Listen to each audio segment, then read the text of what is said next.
깨진 유리창 이론이라는 것이 있습니다. 깨진 유리창 이론. 이 이론은 1982년도에 제임스 윌슨과 조지 켈링이라는 사람이 공동으로 애틀란타라는 월간 잡지에 발표한 이론입니다. 깨진 유리창처럼 사소한 것들을 그냥 방치해 두면은 나중에는 그것이 더 큰 범죄로 이어진다라는 그런 이론이죠. 평소에 여러분이 자주 지나던 거리를 걸어가는데 어느 날 갑자기 어느 건물에 누가 돌을 던졌는지 무슨 일이 있었는지 간에 유리창이 깨져 있다고 생각해 보세요. 그 다음 날도 그 깨진 유리창이 그대로 있어요. 그러면 이게 무슨 일이 있나? 혹 도둑이 들었나? 뭐 일이 잘 안 되나? 뭐 그런 생각을 하게 됩니다. 그러다 계속적으로 지나가면서 그 깨진 유리창이 그대로 방치되어 있으면은 생각하기를 저건 왜 관리를 저따시로 하지? 주인도 이 건물을 포기한 모양이구나. 이제는 이 건물은 쓸모가 없는 모양이구나. 이렇게 생각하기가 쉽다는 얘기죠. 우리 교회 성도들은 착해서 그런 분이 없지만은 혹시 지나가는 사람들 가운데 깨진 유리창이 그대로 방치되어 있는 것을 보고 돌을 던져서 멀쩡한 유리창도 같이 깨버리는 사람이 있기는 해요. 그 깨진 유리창 그대로 그 상태로 두면은 나중에는 결국 깨지고 또 깨지고 떼지고 건물이 못 쓰게 되지고 그 건물은 범죄 장소로 쓰여질 확률이 높아진다라는 것이 깨진 유리창 이론입니다. 이 깨진 유리창 이론은 깨진 유리창과 같은 작은 부분이 도시를 무법천지로 만들 수 있음을 경고하는 겁니다. 깨진 유리창 이론에는 100 빼기 1은 0이다 라는 이야기를 해요. 이렇게 이야기를 하는 이유는 앞에서 말씀드린 것처럼 사소한 실수 하나가 전체를 다 100이라는 걸 다 무너뜨려 버린다는 얘기죠. 깨진 유리창 이론은 부정적인 측면을 강조하고 있는 것이 사실입니다. 하지만 반대로 생각해 보면은 비록 사소하지만은 사려 깊은 사랑과 관용을 통해서 100 플러스 1이 200의 결과를 만들 수 있다는 이론이기도 합니다. 아니 그 이상의 결과를 만들어낼 수도 있다라는 그런 이론이 바로 깨진 유리창 이론이죠. 우리가 잘 아는 얘기지만은 1930년 어느 날 상점에서 빵 한 덩어리를 훔치고 절도 혐의로 기소된 노인이 재판을 받게 되었어요. 판사가 노인에게 정중하게 묻습니다. 전에도 빵을 훔친 적이 있습니까? 노인이 아니요. 그럼 빵을 왜 훔쳤습니까? 그러자 이 노인이 얘기합니다. 저는 선량한 시민으로 열심히 살았습니다. 그러나 나이가 많다는 이유로 일자리를 잃어버렸습니다. 일자리를 구하기 위해서 이곳저곳 다녔지만 얻을 수가 없었고 사흘을 굶었습니다. 배는 고픈데 돈의 수준이 다 떨어져서 눈에 보이는 게 없었습니다. 배고픔을 참지 못해 저도 모르게 빵을 훔쳤습니다. 죄송합니다. 그 얘기를 다 들은 판사는 판결을 내렸죠. 아무리 사정이 딱하다 할지라도 남의 것을 훔치는 것은 죄입니다. 법은 만인에게 평등하고 예외는 없습니다. 그래서 법대로 당신을 판결할 수밖에 없습니다. 당신에게 $10의 벌금형을 선고합니다. 1930년대 10달러는 요즘의 10달러하고 다르죠. 지금은 1달러에 1,400원, 1,500원 하죠. 그러면 10달러 해봤자 14,000원, 15,000원인데 1930년대에 14,000원, 15,000원 해보세요. 집 한 채 값입니다, 여러분. 그 당시에는. 그래서 이 노인에게 10달러의 벌금을 구형을 하는데 먹을 것이 없어서 훔친 사람이 빵을 훔친 사람이 10달러가 어디에 있습니까? 너무나도 큰 돈이었죠. 노인의 딱한 사정에 선처를 기대했던 이 방청객들은 실망스럽다는 목소리를 내기 시작합니다. 판사는 논고를 계속해서 읽습니다. 이 노인은 이곳 재판장을 나가면 또 다시 빵을 훔치게 되어 있습니다. 이 노인은 빵을 훔친 것은 오로지 이 노인의 책임만은 아닙니다. 이 도시에 살고 있는 우리 모두에게도 이 노인이 살기 위해 빵을 훔쳐야만 할 정도로 어려운 상황임에도 아무런 도움을 주지 않고 방치한 책임이 있습니다. 그래서 나는 나에게도 벌금형 10달러를 내리고 동시에 이 법정에 앉는 여러 시민들에게도 십시일반 50센트의 벌금형에 처합니다. 모두 동참해 주시길 바랍니다. 하면서 판결이 끝났습니다. 그러면서 판사는 자기 지갑에서 10달러를 꺼내 모자에 담았습니다. 판사의 선고에 이의를 제기하는 사람은 아무도 없었고 모두 다 50센트의 벌금을 냈습니다. 그래서 그곳에 모인 돈이 57달러 50센트가 모였어요. 판사는 그 돈을 노인에게 주도록 했습니다. 노인은 돈을 받아서 10달러의 벌금을 내고 나머지 47달러 50센트를 손에 쥐고 눈물을 글썽이며 법정을 떠납니다.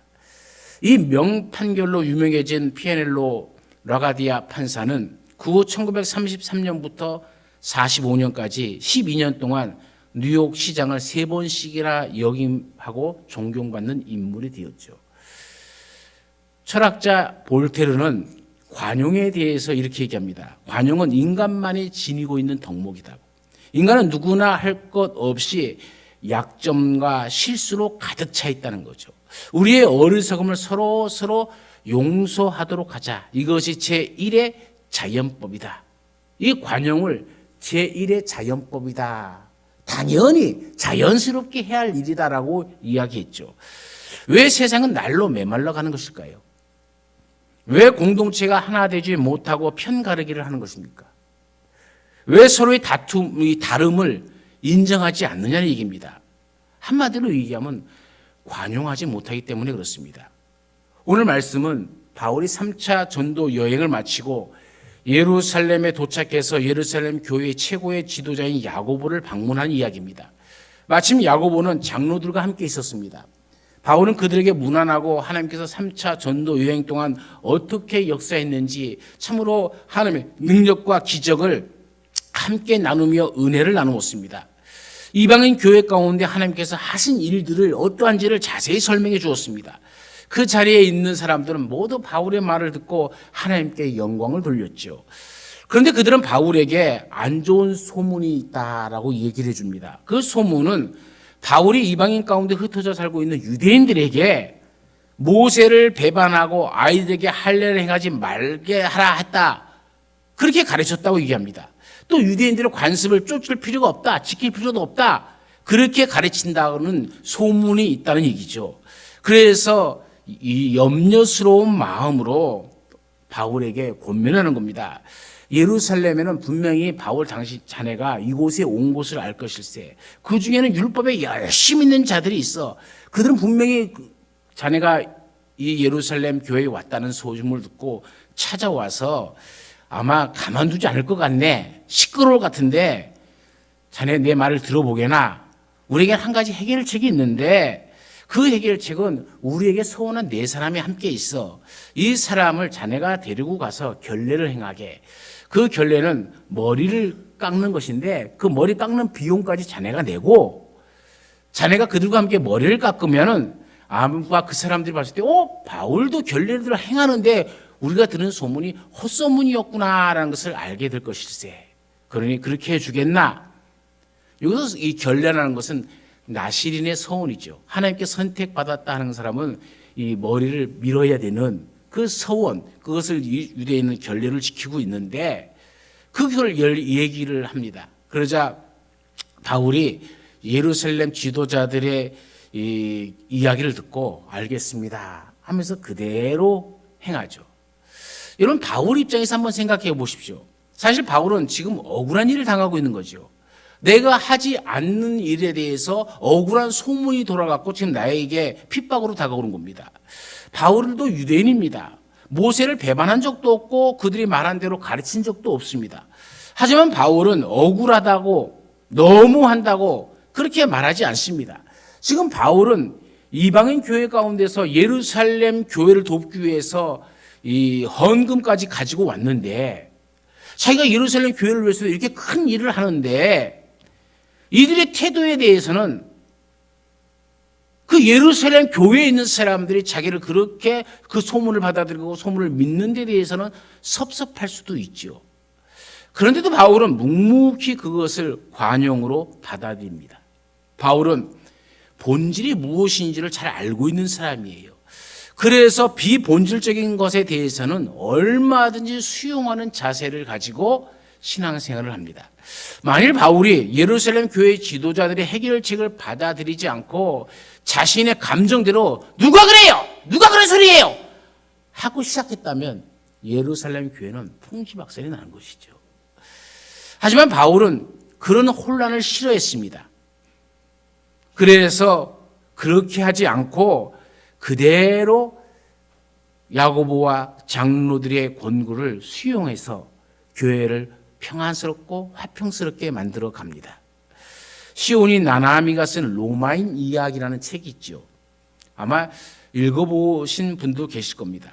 로마의 강점, 로마의 강한 강점이 무엇이었느냐, 어떻게 로마가 세상을 그렇게 다 정복할 수 있었느냐, 그거에 대해서 이 나나미는 이렇게 얘기합니다. 로마의 강점은 그들이 가지고 있는 관용이었다 그래요. 로마는 폐쇄적이지 않았습니다.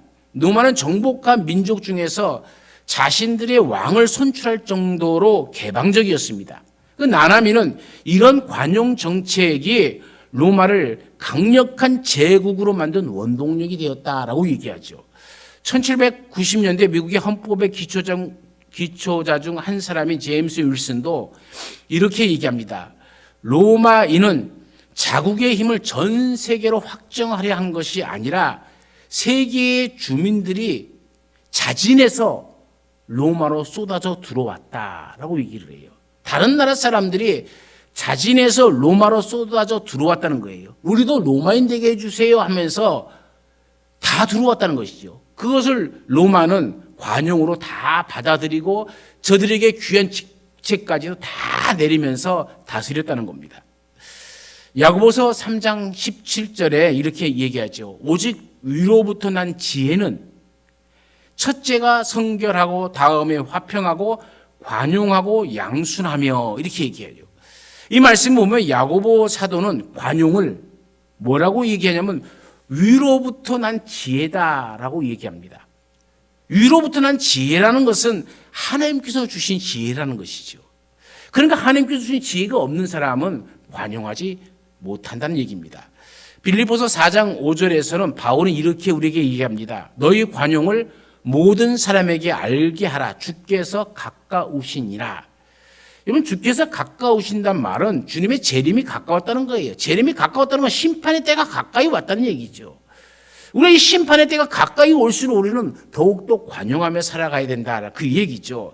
주님의 재림이 가까이 왔으니 너희 관용을 모든 사람에게 다 알게 하라는 것이죠.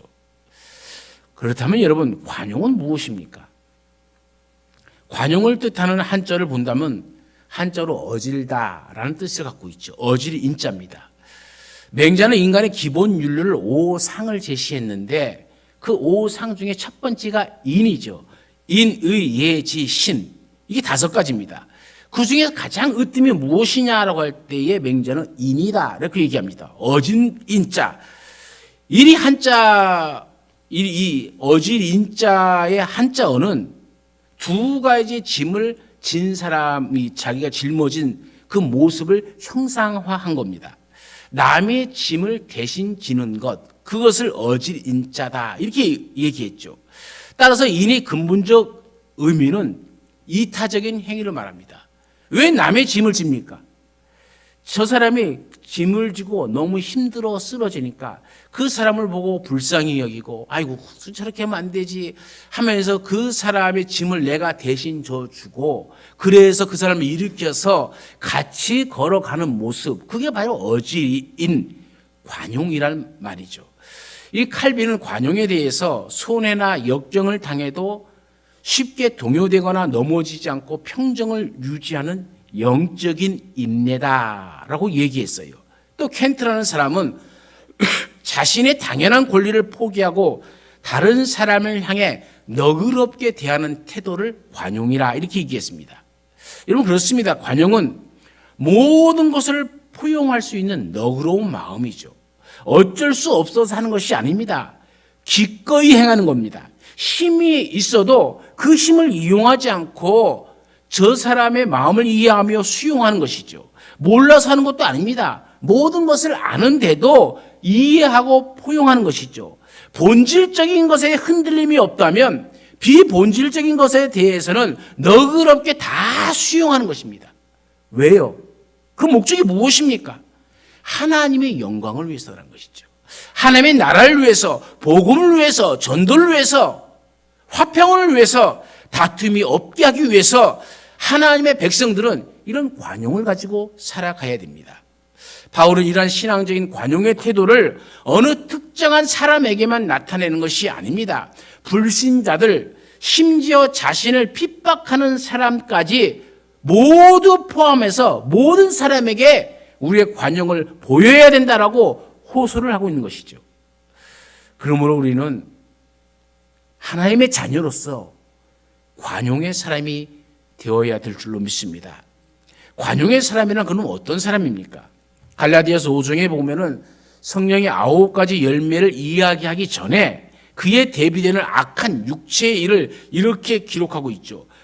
육체의 일은 분명하니 곧 음행과 더러운 것과 호색과 우상 숭배와 주술과 원수 맺는 것과 분쟁과 시기와 분냄과 당짓는 것과 분열함과 하면서 계속적으로 이 악한 육체의 일에 대해서 얘기합니다. 이 바울은 육체의 일들을 나열하면서 이런 일을 하는 자들은 하나님 나라를 위협으로 받지 못할 것이다 라고 얘기합니다. 바울이 말씀하고 있는 이 육체의 일 가운데 분쟁과 당짓는 것과 분열함과 이것들은 결국 하나가 되지 못하게 하는 것들입니다. 화평케 하지 못하게 되는 것이죠. 그래서 관용의 반대편에 서 있는 단어들입니다. 결국 하나 되게 하지 못하는 것은 누가 그렇게 한다는 겁니까? 마귀가 그렇게 한다는 거예요. 우리는 이것을 영적으로 분별할 수 있어야 됩니다.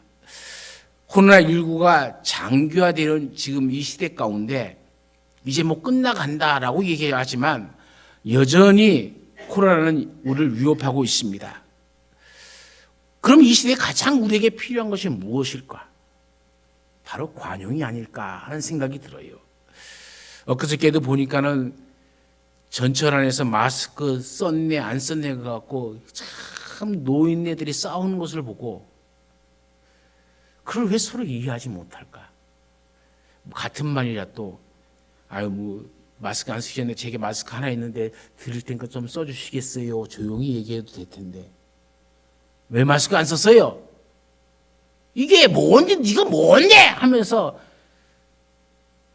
싸우는 모습을 보면 참 우리에게 남을 배려하는 마음도 관용도 이해하는 마음도 너무 없구나라는 그런 생각을 했습니다. 여러분 조금만 더 이해하고 배려하면 되는 것 아닙니까? 그런데 그 조금을 못해요. 이 우리라는 이 단어에는 두 가지의 의미가 있어요. 첫 번째는 편협적인 우리가 있고요. 두 번째는 포용적인 우리가 있어요. 모든 사람을 포용하는 이 우리는 정말 좋은 것이죠. 하지만 지역 감정이나 종교나 이념에 따라서 편을 가르는 편협적인 우리는 위험한 겁니다. 우리나라의 정치 상황을 보십시오. 전 국민이 나누어서 왜 이렇게 티격태격 싸우나? 하루 이틀 일이 아닙니다. 거기에 믿는 자들이 앞장서서 하는 것을 보면은 하나님이 속 터지겠다. 그런 생각을 해요. 인터넷에서 보면은 나와 의견이 다른 사람의 글이 올라오면은 저주와 욕설과 온갖 악플들이 달라요. 사실 확인도 안 하고 무조건 그냥 질러보고 보는 일이죠, 그냥. 국회의원들이 청문회나 대정부 질문이나 그 모습을 보십시오. 질문하는 것을 보면 대답을 듣기 위한 질문도 아니에요. 답을 하려고 하면 말문이 막아버립니다. 들으려고 하지도 않습니다. 이 대한민국이라는 나라는 지금 포용적인 우리가 아니라 편협적인 우리 속에 빠져버린 거예요. 대한민국뿐만 아니라 한국 교회도 마찬가지죠. 포용적인 교회가 되어야 되는데 편협적인 교회가 되고 있어요. 우리는 내가 있는 이 자리에서부터 관용을 베풀면서 살아야 합니다. 우리 가정에서, 우리 교회에서, 내가 속한 공동체로부터 관용을 베풀며 살아가시기를 간절히 축원합니다. 우리 형국교회에서 우리는 같은 생활을 하고 있지만 신앙의 수준은 각기 다 다릅니다. 아직 신앙이 어린아이와 같은 분들도 계시고 이제 예수님을 막 알아가면서 신앙생활의 맛을 알아가는 분도 계십니다. 또 어떤 분은 이 성숙한 신앙을 가지고 있는 분도 있죠. 이 외에도 신앙생활의 형태는 다를 수가 있습니다. 어떤 분은 찬양하는 것을 좋아하고 어떤 분은 말씀 읽고 듣는 것을 좋아하고 어떤 분은 기도하는 것을 좋아할 수 있어요. 그러기에 우리는 다른 사람을 판단하는 것이 아니라 서로 인정해 줄 수 있어야 된다는 겁니다. 틀린 것이 아니라 다르기 때문이죠. 다른 것에 대해서 관용하는 것이 우리가 가져야 할 태도입니다. 또한 그렇게 해야 하나 된 공동체를 우리가 아름답게 세워갈 수 있는 것이죠. 관용을 베푸는 것은 생각보다 쉬운 일이 아닙니다. 사람은 보통 자신이 형편이 좋을 때는 넉넉한 마음을 가집니다. 그러나 상황이 어려울 때는 앞에서 말씀드린 것처럼 마음의 여유를 갖기가 쉽지 않습니다. 긴 병에 효자 없다는 말이 있죠. 좋지 않은 상황이 계속될 때는 자기도 모르게 관용적 태도를 갖기가 쉽지 않아요. 하지만 그럼에도 불구하고 그리스도인들은 내가 형편이 좋을 때든 어려울 때든 관용을 베풀어야 됩니다. 우리가 관용을 베풀기 위해서 해야 할 두 가지가 있습니다. 첫 번째는 내가 가지고 있는 경계를 허물어야 됩니다. 그림을 그리는 기법 중에 스푸마토라는 기법이 있어요. 이 기법은 레오나르도 다빈치가 처음 시도한 기법입니다. 인물 곳곳의 윤곽선들을 일부러 흐릿흐릿하게 처리해버리는 겁니다. 경계를 없애는 기법이에요. 그것을 스푸마토 기법이라 얘기합니다. 이 기법으로 다빈치가 그린 대표적인 그림이 모나리자입니다. 이 그림을 보면은 좀 모호하지만 신비스러운 미소를 머금고 있는 그 여인의 모습을 볼 수가 있죠. 이 경계를 허문다는 것은 곧 조화롭게 만든다는 것을 의미합니다. 물론 경계가 필요한 부분들은 분명한 선을 그어야 합니다. 하지만 하나 되기 위해서 허물어도 괜찮은, 허물어야 할 경계는 허물어야 되죠. 다시 말하면 신앙적으로 얘기하면 본질적인 것은 경계를 분명히 해야 됩니다만은 비본질적인 것에 대해서는 그 경계를 어느 정도 허물어도 아무 상관이 없는 거죠. 그 경계가 허물어져야 하나가 되어지는 겁니다. 이 스푸마토는 그림에서뿐만 아니라 우리가 살아가는 삶 가운데도 필요합니다. 복음을 전하는 데도 필요한 것이죠. 고린도전서 9장 19절부터 20절에는 내가 모든 사람에게서 자유로우나 스스로 모든 사람에게 종이 된 것은 더 많은 사람을 얻고자 함이라. 유대인들에게 내가 유대인같이 된 것은 유대인들을 얻고자 함이요 율법 아래에 있는 자들에게는 내가 율법 아래에 있지 아니하나 율법 아래에 있는 자같이 된 것은 율법 아래에 있는 자들을 얻고자 함이다 아래요. 어떤 사람은 이 하나님의 말씀을 읽고도 바울은 줏대도 없다라고 얘기를 한 사람도 있어요. 참 비난하기 좋아하는 사람이죠. 그러나 바울의 이런 자세는 비본질적인 것을 허물음으로 말미암아 그들을 복음 안으로 끌어들이기 위한, 그래서 예수 그리스도를 믿게 하기 위한 하나님 나라의 확장을 위한 자기의 경계의 허물을 얘기하는 거예요. 바울이 사람을 얻고자 할 때 기꺼이 자신의 눈높이를 낮춰버린 겁니다. 이를 다르게 표현하자면 그들을 얻기 위해서 경계를 허물고 관용을 베풀었다는 얘기입니다. 경계를 허물고 관용을 베풀어야 저들이 야, 예수 믿는 사람들도 우리하고 같은 사람이구나. 그럼 나도 예수 믿을 수 있겠구나. 라고 생각할 것 아닙니까? 관용을 베품으로 그 사람을 얻기 위해서 내가 가지고 있는 경계를 허무는 것. 말은 쉬운데 그게 참 쉽지가 않다는 것이죠. 예수님은 관용이 무엇인지를 우리에게 보여주셨습니다. 가늠하다가 현장에 잡힌 여인에게 우리 주님은 관용하셨습니다. 자신을 팔은 가론 유대에게도 자기가 자기만 살겠다고 도망간 제자들에게도 관용하셨습니다. 자신에게 고침을 받고 따랐던 무리들이 십자가에 못 박으라는 이 군중으로 돌변했을 때도 주님은 관용하셨어요. 심지어 자신을 십자가에 못 박은 자들을 향해서도 저들의 죄를 저들에게 돌리지 마옵소서 기도하면서 관용을 베푸셨습니다. 진정한 관용은 바로 십자가의 관용입니다. 십자가의 관용은 예수님을 믿는 모든 사람이 구원에 이르게 하는 길이었죠. 인종과 국가를 뛰어넘어 복음으로 하나 되게 한 것은 바로 이 관용이었습니다. 우리도 우리의 삶 속에서 이런 관용을 가지고 살아가야 됩니다. 옳다, 그르다 싸울 이유가 없습니다. 좋다, 나쁘다 다툴 이유도 없습니다. 시간 지나고 나 보세요. 다 거기서 거기입니다. 그게 그거예요. 아, 그럴 수 있겠구나 생각하면 될 일 가지고 왜 목숨 걸고 싸우고 그러다가 다툼이 되어지고 상해를 하고 살인까지 가는 왜 어리석은 죄들을 범합니까? 그것은 본질적인 것이 아닙니다.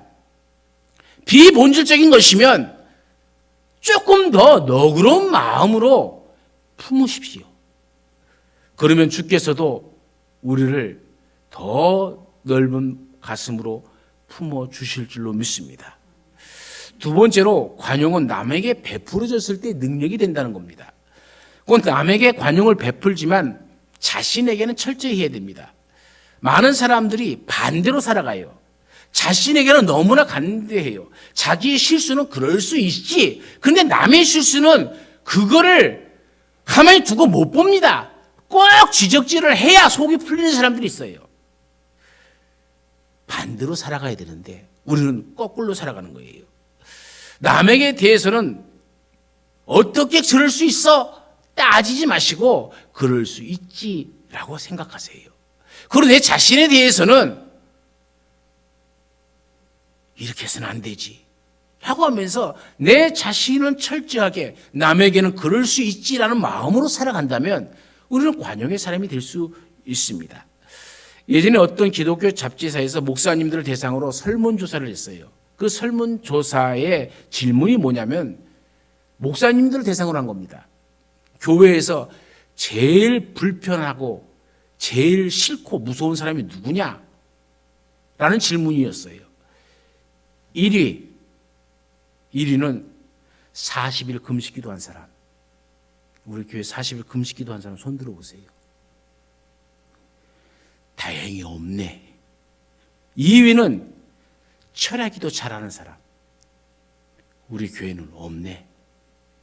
3위는 신학 공부한 장로. 왜 그렇습니까? 금식기도, 철야기도, 신학 공부 개인의 영적인 성장에 있어서 매우 중요한 일입니다. 하나님께 귀하게 쓰임받는 도구가 될 수 있습니다. 그런데 이것이 왜 문제가 되고 왜 목사님들이 굉장히 피곤하고 불편해합니까? 왜 목사님들이 이런 사람들을 무서워하면서 살아가야 됩니까? 이런 분들의 상당수가 이 은혜를 자기의 신앙의 성장의 기회로 삼는 것이 아니라 남을 판단하는 데 사용하기 때문에 그래요. 40일 금식했으면 얼마나 은혜가 넘치겠습니까? 그런데 금식 기도 끝나고 하는 말이 우리 목사님은 은혜가 없어. 우리 목사님은 40일 금식 기도 못해. 그러니까 뭐예요? 결국 나만도 못해. 그 얘기 아닙니까? 우리 장로님들 아이고 형편없어. 더 기도해야 돼. 무슨 장로들이 돼갖고 한번 금식 기도도 안 하고 살아가라. 이렇게 모든 것을 다 자기 기준으로 판단해버리는 거예요. 그리스도인들은 자신에게는 철저하고 남에게는 관용을 베풀 줄 알아야 되죠. 나에게는 기준을 높이 세우고 남에게는 기준을 낮춰야 됩니다. 상대에 대해서는 그럴 수 있지라고 말해야 하지만 나에게는 좀 더 철저해야 됩니다. 제가 이렇게 말씀드리는 것은 자기 자신을 존중하지 말라는 말씀이 아닙니다. 자기 자신을 존중하고 인정해야 하지만 우리가 성장하기 위해서는 자기에게 철저하게 해야 된다는 것이죠. 예수님은 관용에 대해서 제자들에게 손수 가르쳤습니다. 예수님의 제자들은 제자라는 특권 의식에 사로잡혀 있었어요. 그들의 마음에는 시기와 질투가 도사리고 있었습니다.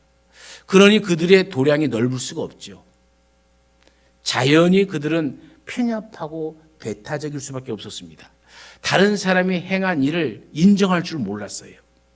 그래서 예수님은 그들에게 관용을 가르쳤습니다. 만일 그들이 예수님의 말씀에 순종해서 관용을 행하면 어떻게 하십니까? 그들의 권위가 땅에 떨어집니까?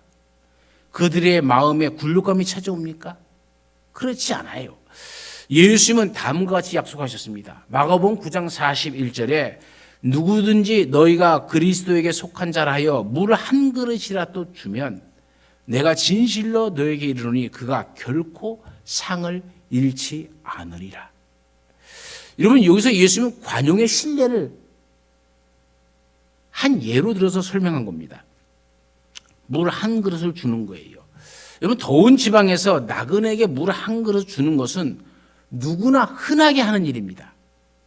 그러니까 예수님은 누구나 쉽게 행할 수 있는 가장 작은 관용을 예를 들어서 설명하는 거예요. 예컨대 우리가 어떤 사람에게 물 한 그릇을 주었습니다. 그러니까 우리는 아주 작은 관용을 베푼 것이죠. 그런데 그 사람이 그리스도에게 속한 자입니다. 신앙이 있는 얘기죠. 그렇다면 우리는 그리스도의 이름으로 그 사람에게 관용을 행하게 된 것이죠. 마태복음 25장 40절에서 예수님이 이렇게 말씀하시죠. 형제 중 지극히 작은 자 하나에게 한 것이 곧 나에게 한 것이라. 우리가 예수님의 이름으로 행한 이 작은 관용에 대해서 예수님은 뭐라고 얘기합니까? 결단코 그 상을 잃지 않으리라 그러잖아요. 물론 너무 작은 관용이어서 우리는 잊어먹을 수 있어요. 마태복음 25장 37절 말씀처럼 우리가 언제 주께서 목마르신 것을 보고 마시게 하였나이까? 라고 물어볼 수 있어요. 근데 35절 말씀처럼 예수님은 내가 목마를 때 마시게 하였다라고 그래요. 그 예수님이 목마를 때 언제 했냐는 거예요. 도저히 기억이 없다는 것이죠. 내가 예수님에게 한 것이 없다는 거예요. 그런데 예수님은 지극히 작은 자 한 사람에게 한 것이 곧 나에게 한 것이다. 예수님은 두 가지 표현으로 이 사실을 강조하셨습니다. 하나는 내가 진실로 너에게 이르노니 라는 말이고 또 하나는 결코라는 말이에요. 예수님은 그의 이름으로 관용하는 자를 잊지 아니하시고 결코 잊지 아니하시고 반드시 상을 주신다. 그래서 진실로 하고 결코라는 말을 쓰면서 절대 잊어먹지 않을 것이다라고 우리 주님이 우리에게 약속하신 겁니다. 우리가 예수님의 이름으로 관용을 행할 때에 예수님은 우리를 칭찬하실 겁니다. 예수님은 우리의 마음에 기쁨과 평강을 주실 줄로 믿습니다. 우리가 베푼 것 이상으로 우리에게 갚아주실 것입니다. 그리고 예수님은 우리를 영생에 들어가게 하실 겁니다. 이와 같이 우리가 예수님의 이름으로 관용을 행하면 잃는 것이 아니라 얻게 되어집니다. 풍성한 상을 받게 되어집니다. 낮아지는 것이 아니라 높아지게 되어집니다. 지는 것이 아니라 이기게 되어집니다. 그러므로 우리가 이 세상 승리하면서 살아가기 위해서는 관용의 사람이 되어야 됩니다. 사랑하는 여러분, 어렵고 힘든 상황 가운데 살아가고 있는 이때에 우리는 그리스도인이기 때문에 그 한 가지 이유만으로 하나님의 자녀라는 그 이유만으로 관용을 베풀 줄 알아야 됩니다.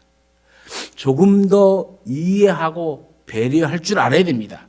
그럴 때 하나가 될 수 있고 서로 소통할 수가 있습니다. 그러기 위해서는 내가 가지고 있는 경계를 허물어야 됩니다. 그리고 우리는 남에게 관용을 베풀어야 하지만 나의 성장과 발전을 위해서 나의 자신에 대해서는 더욱더 철저해져야 됩니다. 저는 저와 여러분이 그리스도 예수의 이름으로 관용을 베품으로 우리 형곡교회를 하나된 공동체, 소통하는 공동체를 만들어가는 그런 하나님의 자녀들이 되어주시기를, 그래서 하나님이 주시는 큰 복을 누리시기를 간절히 축원합니다. 언제나 우리 가운데 함께 하신 하나님, 주님께서 친히 우리에게 보여주신 관용의 삶, 또 관용의 말씀을 생각하면서 오늘 나는 어떠한 모습으로 이 자리에 서 있는지를 다시 한번 깊이 깨닫습니다.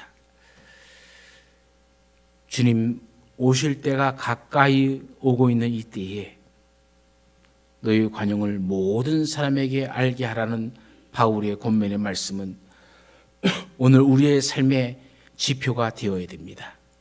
좀 더 이해하고 좀 더 너그럽게 받아들이며 저들을 위해서 간구하며 기도함으로 우리는 이 세상의 실패자가 아니라 하나님이 주시는 승리 가운데 우리 심령 속에 기쁨과 감사가 넘치는 삶을 살게 될 줄로 믿습니다.